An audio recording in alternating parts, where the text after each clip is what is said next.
Welcome to This Is Our Family. In this space, we get to connect, communicate and celebrate all that God is doing in and through the life of this church. But don't forget, we're going to put some information on the bottom of the screen, and you can pause this live stream, you can watch it to get your details, or you can come back and watch it tomorrow, or even contact the office. So you can watch it anytime, so if you miss the details, don't worry. If this is your first time here, we'd love to extend a really warm welcome to you as we go through and continue on the series, Faith Over Fear. We are so grateful for all of our family's generosity from Access Church and just pouring out your time, effort and finances. We'd also just encourage you that if you are a part of our Access Church family, to be our financial supporters and partners through this time. But we honestly just want to say thank you, because we get to be a generous church when you guys are generous to us. So you guys are so awesome. Thank you so much. Details for giving will be right here somewhere. In just a few moments, we're going to be hearing an incredible interview from our very own Hannah. However, there are some themes that are probably best suited for mature audiences. So parents, if you'd like to take your kids out just for a few minutes, you're more than welcome to. Paul, I heard there was a new course that started this week. There sure was. We had our first introductory session of how to hear God's voice. And so now we've got 18 people who are really anticipating coming back tomorrow night to learn the first teaching session of cool. that. Yeah, it is really, really cool. That's awesome. And so if there's anybody out there that would still like to come along and join the course, you come along tomorrow night, you're not going to miss any of the teaching. So you're very welcome to do that. We've got spots. Right now we have the special privilege of hearing from Tina Adams about what's happening in our seniors ministry. Obviously us youngins don't really know what's happening, so we're pretty excited to see what they're doing. So Tina, great to see you. You and your husband Jeff have been leading ministry to seniors here at Access for quite some time. How long, how'd you get into that? Well, it's been since Access started, so probably 8 years. It started when they asked for leaders for home groups and family connect groups. Home groups were more Bible studies and family connect groups were just to be social type activities. So Jeff and I put our name down for a family connect group. And when they gave us the group, we were the youngest people in the group. And because there weren't enough leaders for everyone, more and more people just kept joining the group, and they just kept adding more and more of the seniors to our group, so we just morphed into a seniors group. So Tina, 8 years is quite a while to lead the same ministry. How do you manage to stay fresh? Well, we keep trying to find different things. Jeff and I will always try them out before we go. So like if we're going to use public transport, we get on the public transport and find out how long it takes, where the toilet stops are. And we've also been trying to make use of all the local attractions around the area, so a lot of the environmental centres like Osprey Park. So Tina, the COVID lockdown period of 2020, how have you managed to stay connected with the group through this time? Mainly through by ringing people up, and because we haven't been able to suggest or tell them of events that we're going to do, I've actually been putting little challenges up there of tidying their pantry or finding the oldest spice that they've got in their pantry. So just trying to keep in touch. So Tina, a great event last month down in the park, and there's another event coming up this week. Tell us about it. Yeah, so this Tuesday, the 18th of August, we're going to the Caboolture Environmental Centre, which is on Rowley Road opposite Burpengary Meadows School. Because of COVID restrictions, we can't actually have a guided visit this time, but we are free to use their facilities, and we'll be meeting outside. So it'll be morning tea at 10 o'clock. We're providing a chicken Caesar wrap or sandwiches with a lamington or a custard filled donut for just $2.50. It's a bargain. A bargain. Costco does well. But we ask people to bring along a folding chair, a thermos of hot water, and we're going to start this time by bringing our own mugs as well, if you remember. If you don't, we'll have reusable ones there, but just to try to be a bit more environmental friendly. It's not just for seniors who are at the church. If you come to this church and you have a parent who's currently not attending church, but you would like to draw them in, it's a good way of introducing outsiders to the church. It's totally a social function, so they're not threatened at all by the occasion, and it gets them to meet some other seniors that are here. You don't have to be over 55 to come to seniors, so we'd welcome you to come and bring a friend. JL, I've heard those senior events are amazing. They've got a wonderful reputation, so I can't imagine how great they're going to be on Tuesday.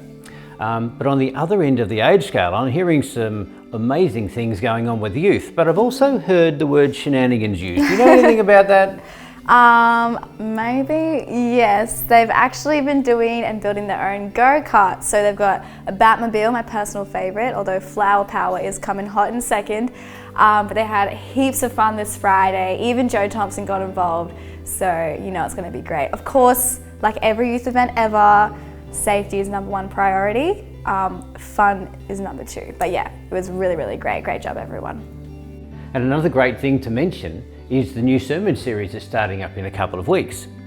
So Pastor Jono has been leading us through this whole series of Faith Over Fear, and what he's doing now is helping us to take that fear into the next series, and that series is called Return.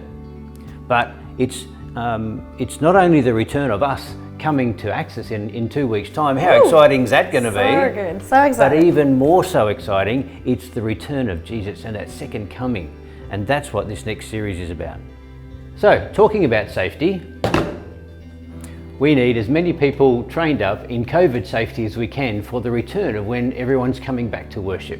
So we've got training this afternoon at 1 to 2 p.m, so there's your reminder. Then we've got the same training on next Sunday, 1 to 2 p.m. Please get involved. In just a moment, we are going to be hearing from one of our youth, Graham Carnell, about how we can overcome our fears. First though, we are going to be hearing from Hannah about some of the challenges that she's overcome and watching part of her amazing faith journey. Let's take a look. Morning church, we're in a series called Faith Over Fear, and we're talking today about a space where people shouldn't have to fear, and that is in their home life.